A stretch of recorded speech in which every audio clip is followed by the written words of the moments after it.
अगर पढ़ा हुआ याद नहीं रहता तो कमी तुम्हारी बुद्धि में नहीं, तुम्हारी एकाग्रता और चरित्र में है। आज की वाणी से वह अग्नि निकलेगी जो तुम्हारे दिमाग के जालों को जलाकर राख कर देगी। अगर अपनी बुद्धि को लोहे से फौलाद बनाना है तो इस चर्चा को अंत तक पीना होगा। तुम रोते हो कि तुम भूल जाते हो, तुम परेशान हो कि परीक्षा सिर पर है और दिमाग खाली है। ये हार मान लेने का समय नहीं है। विद्या तो माँ सरस्वती का प्रसाद है और प्रसाद लेने के लिए हाथ नहीं, हृदय साफ होना चाहिए। आज वृंदावन की इस पावन छाया से हम वह गुप्त रहस्य खोलेंगे जो बड़े बड़े विद्वानों ने अपनी तपस्या से पाए हैं। पढ़ा हुआ याद रखना कोई चमत्कार नहीं, ये एक साधना है। अगर तुम थक चुके हो रट्टा मार मार कर, तो आज इस फकीर की बात सुन लो। तुम्हारी बुद्धि का द्वार खुल जाएगा और ज्ञान तुम्हारे भीतर ठहरने लगेगा। तू कहता है कि याद नहीं रहता, मैं कहता हूँ तुझे सब याद रहता है। तुझे वो पिक्चर की कहानी याद है जो तूने 3 साल पहले देखी थी। तुझे वह गाली याद है जो किसी ने बचपन में दी थी। तुझे वह अपमान याद है जो किसी ने भीड़ में किया था। फिर किताब क्यों भूल जाता है? इसका कारण है राग और द्वेष। तेरा मन वहीं ठहरता है जहाँ उसे रस मिलता है। तुझे पढ़ाई में रस नहीं मिल रहा, तुझे पढ़ाई एक बोझ लग रही है। जब तक तू विद्या को भार समझेगा वह तेरे भीतर नहीं टिकेगी।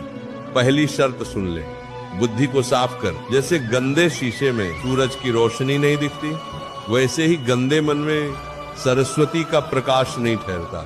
दिन भर मोबाइल पर जो गंद देख रहा है, जो व्यर्थ की चर्चाएं कर रहा है, वह तेरे दिमाग की मेमोरी खा रही है। उन्हें डिलीट कर, तभी नया और कीमती ज्ञान वहां टिकेगा।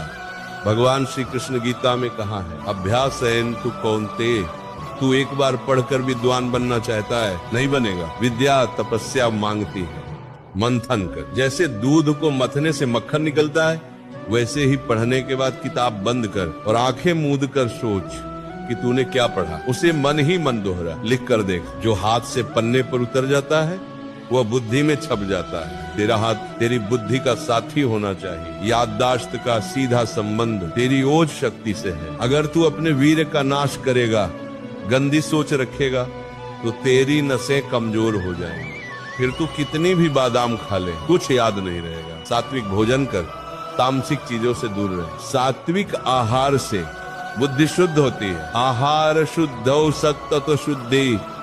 जब बुद्धि शुद्ध होगी तो कठिन से कठिन सूत्र भी तुझे सरल लगने लगेंगे। देख, ये दिमाग कोई कूड़ेदान नहीं है। तू दिन भर मोबाइल पर गंद देखता है, जगत की व्यर्थ बातें सुनता है, दूसरों की बुराई करता है और फिर सोचता है कि गणित या विज्ञान इसमें बैठ जाएगा।